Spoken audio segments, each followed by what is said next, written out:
भारत के सभी युवाओं को मेरा नमस्कार। मैं कमांडर सुधीर कुमार।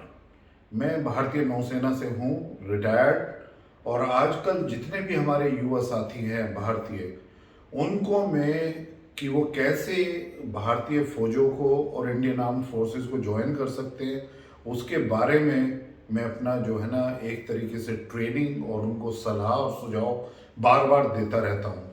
आज जो मेरा मकसद है, मैं उनके सामने जो प्रस्तुत हुआ हूँ, वो मैं अपने YouTube channel pulse beat of India, जो इंडिया की एक धड़कन है, जो हमारे युवाओं की एक धड़कन है, उस पर मैं युवाओं के समक्ष प्रस्तुत हो रहा हूँ, ताकि मैं उनको बता सकूं कि वो किस तरह से सर्विस सिलेक्शन बोर्ड एसएसबी में अपनी तैयारी कर सकते हैं।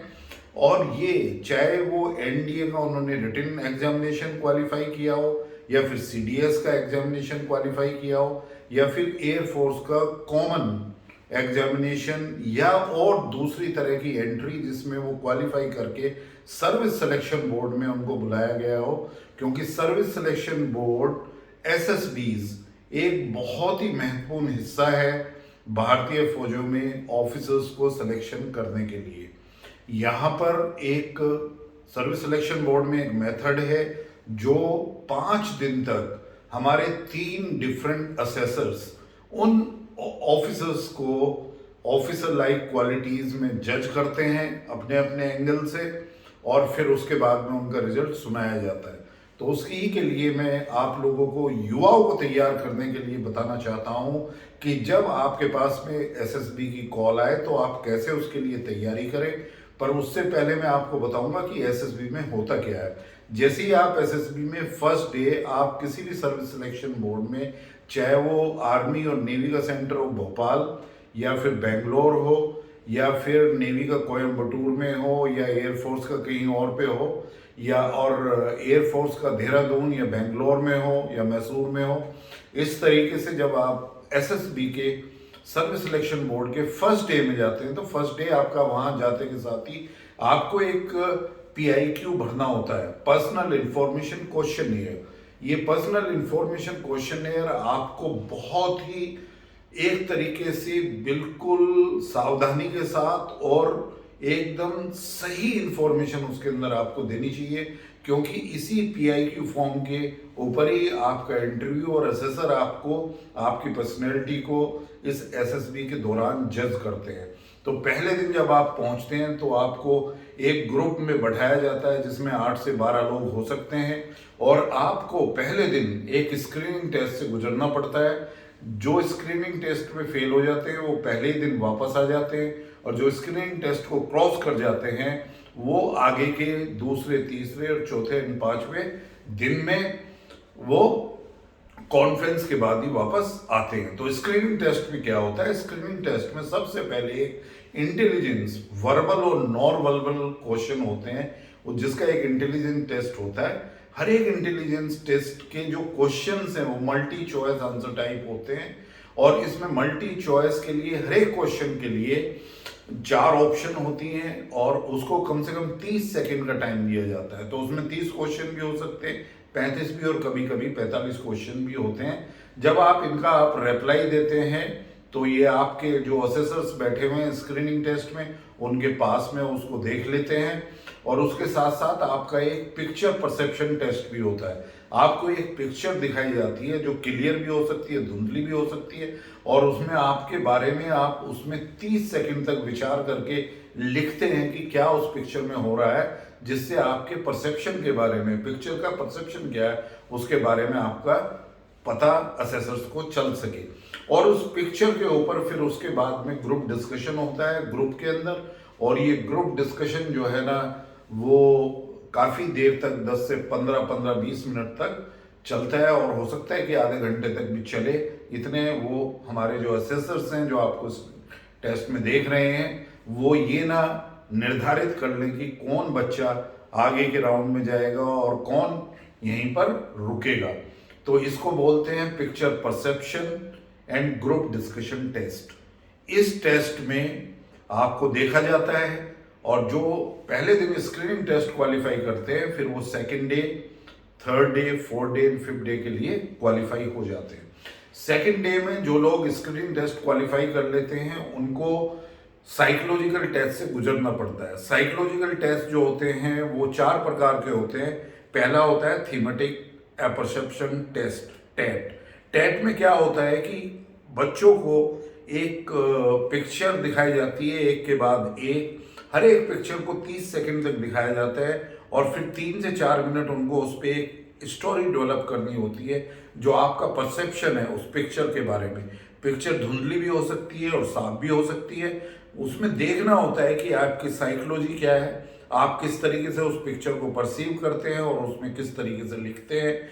और करीब इस तरीके से एक के बाद एक आपको कोई भी टाइम बीच में अवकाश ना देके आपको लगातार 10 पिक्चरें दिखाई जाती हैं और लास्ट पिक्चर ब्लैंक होती है जिसमें आपको बगैर देखे आपको अपनी एक स्टोरी डेवलप करनी होती है और उसके बारे में वो स्टोरी आपको लिखनी होती है। तो ये हो गया आपका थीमेटिक परसेप्शन टेस्ट। फिर इसके फौरन बाद एकदम एक ब्रीफिंग करता है साइकोलॉजिस्ट और ब्रीफिंग करने के बाद में आपका होता है वर्ड एसोसिएशन टेस्ट, वैट, WAT। वर्ड एसोसिएशन टेस्ट में क्या होता है कि आपको 60 वर्ड वो सामने एक पट्टी पे दिखाते रहते हैं जिसमें एक सेंटेंस भी हो सकता है, एक वर्ड और उस वर्ड के बारे में आपको सोचना होता है और 30 सेकंड के अंदर उसका एक रिप्लाई भी लिख सकता है कि फर्स्ट इंप्रेशन आपके दिमाग में क्या आता है वर्ड को देखने के लिए।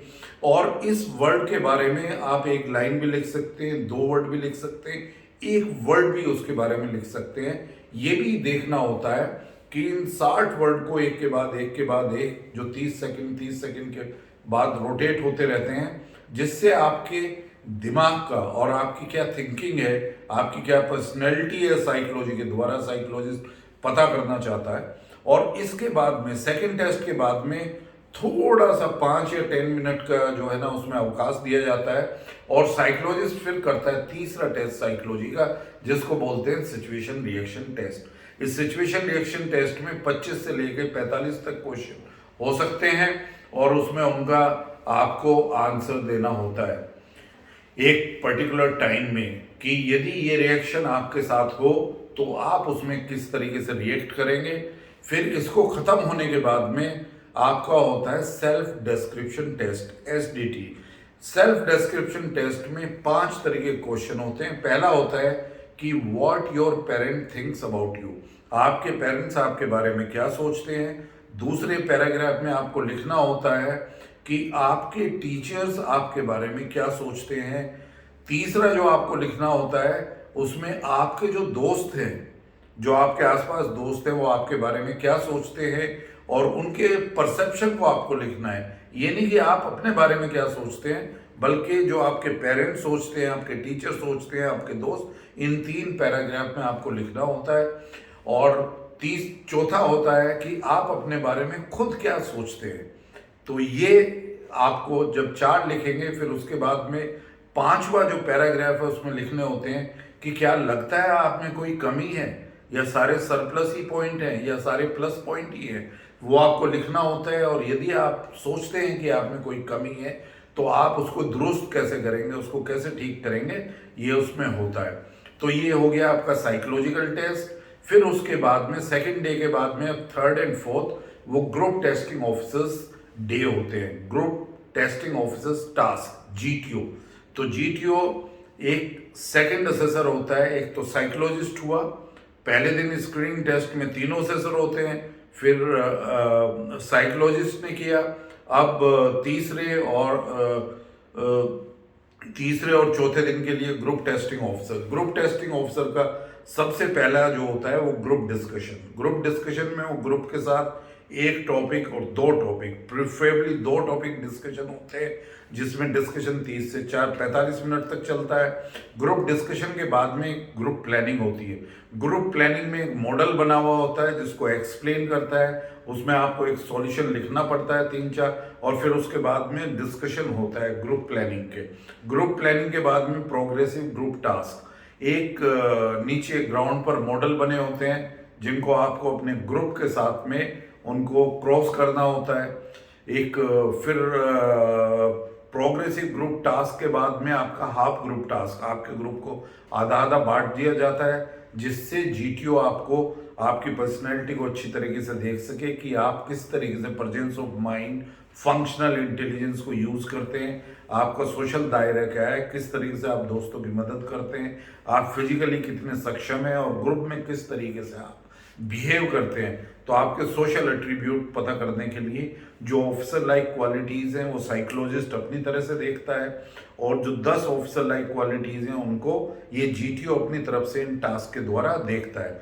तो हाफ ग्रुप टास्क होने के बाद में फिर इंडिविजुअल ऑब्स्टेकल्स होते हैं। यहाँ पे फिजिकल स्टैमिना देखने के लिए और करेज और कन्विक्शन, किस तरीके से एक उसमें कितना साहस है, इन सब चीज़ों को देखने के लिए एक इंडिविजुअल होते हैं। उसमें 10 इंडिविजुअल हर्डल्स होते हैं, जैसे कहीं बीम पे चलना, कहीं पे बर्मा ब्रिज के ऊपर चलना, रोप को पकड़ के जंप लगा के पकड़ना और कूदना, कहीं पे एक ट्रेंच जिसमें पानी भरा हुआ होता है और उससे पहले एक वायर लिपटा हुआ होता है, उसके ऊपर से आपको कूद के क्रॉस करना होता है। तो इस तरीके से इंडिविजुअल टास्क के बाद में फाइनली आपका एक कमांड टास्क होता है। कमांड टास्क में आप अपने ग्रुप के अपने चहेते 2 या 3 लोगों को आप ले सकते हैं और फिर उसको जो एक मॉडल बना हुआ है उसको क्रॉस करना होता है इनिशियल लाइन से फाइनल लाइन में। तो ये हो गया आपका कमांड टास्क। कमांड टास्क के बाद में आपका लेक्चरेट होता है। लेक्चरेट में आपके कुछ टॉपिक एक कार्ड पे लिखे हुए होते हैं, जिसमें आपको कार्ड जब आपका निकलता है तो उसमें जो लिखे हुए टॉपिक हैं उसके बारे में 30 सेकंड तक सोचकर आपको बोलना पड़ता है। इसमें एक तो इस तरीके से कार्ड और दूसरा टॉपिक लेक्चरेट का जीटीओ आपको खुद दे सकता है, जिसमें आपको बोलना पड़ेगा 3 से 4 मिनट अब ऑडियंस के एक्सटेम्पोर एकदम से अचानक। फिर उसके बाद में फाइनल ग्रुप टास्क, फिर सब लोगों को साथ में लाकर एक टास्क होती है जो स्नेक रेस के फॉर्म में होती है कि आपको एक इनिशियल पॉइंट से फाइनल पॉइंट तक एक स्नेक को ले जाया जाता है ग्रुप में। उसके कुछ रूल्स होते हैं। तो इस तरीके से ग्रुप टेस्टिंग ऑफिसर के 3rd और 4th डे खत्म होते हैं। 3rd और 4th डे में इंटरव्यूअर एक जो होता है वो एसएसबी का वाइस प्रेसिडेंट या प्रेसिडेंट आपका इंटरव्यू कर सकता है, और आपका इंटरव्यू उसी के बेस पे होता है जो आपने पहले दिन, जिस दिन आप एसएसबी में पहुंचे हैं, जो आपने पीआईक्यू पर्सनल इंफॉर्मेशन क्वेश्चनेयर भरी है, उसके ऊपर आपका इंटरव्यू हो चुका है। अब 4 दिन के बाद में 5th डे आपकी कॉन्फ्रेंस होती है। तो कॉन्फ्रेंस में जो लोग सिलेक्शन रेखा से नीचे हैं तो उनसे बस नॉर्मल फॉर्मेलिटी के क्वेश्चंस होते हैं। जो सेलेक्ट हैं उनसे भी फॉर्मेलिटी के क्वेश्चन है कि आपको कैसा लगा, आपको खाना कैसा लगा, आप कहाँ पर बाहर घूम के आए, इस तरीके के क्वेश्चन। लेकिन जिन लोगों के ऊपर कुछ डिस्कशन होना होता है, मान लिया जीटीओ ने क्लियर किया हुआ है, साइकोलॉजिस्ट ने नहीं किया हुआ है, दूसरे लड़के को जो है ना इंटरव्यूअर ने क्लियर नहीं किया है, साइकोलॉजिस्ट और जीटीओ ने क्लियर किया हुआ है, तो इस तरीके से जो बच्चे बीच में अधर में लटके हुए हैं उनको 2-4 क्वेश्चंस कॉन्फ्रेंस में या एक क्वेश्चन किया जा सकता है, जिससे वो पॉइंट वो क्लैरिफाई कर सके। जैसे ही वो पॉइंट क्लैरिफाई करते हैं तो पूरा जो एसएसबी का जो बोर्ड उस दिन कॉन्फ्रेंस के दिन बैठता है वो डिसाइड कर लेता है कि बच्चा ये पास कर पाएगा या फिर ये नहीं कर पाएगा। तो इस तरीके से कॉन्फ्रेंस के एकदम बाद में रिजल्ट सुना दिया जाता है, और रिजल्ट को सुनाने के बाद में जो लोग वहां पर सेलेक्ट हो जाते हैं उनको मेडिकल के लिए रुकना पड़ता है, जो नहीं होते उनको वापस भेज दिया जाता है। अब इस तरीके से यदि आप देखेंगे तो आपने देखा होगा कि सर्विस सिलेक्शन बोर्ड दुनिया का सबसे एक परफेक्ट टेस्ट है, जिसमें 10 ऑफिसर लाइक क्वालिटीज को जज किया जाता है।